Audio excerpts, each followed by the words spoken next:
আমাদের প্রথমে যে খেলাটি হচ্ছে সেটা হলো ছোট্ট ছোট্ট সোনামণিদের ভাগ্য পরীক্ষা। এই খেলাটি অনুষ্ঠিত হচ্ছে জামিনী পূর্ণিমার সন্তান আজকে এই খেলায় প্রথম স্থানে অধিকার করবে।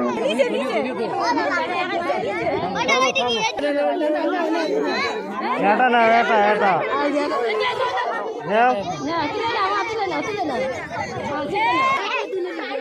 দেখি না এটা তুলে নেবেন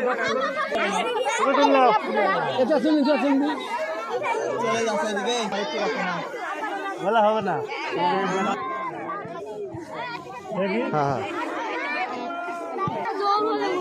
প্রথম পরীক্ষায় ভাগ্য পরীক্ষায় এই বাবুটি বিজয়ী হয়েছে। তার নাম কি? সোহানা। সোহানা। বাড়ি কোথায়? সোনাডাঙ্গা। মনিরা। বাবার নাম? শাহিদুল। শাহিনুর।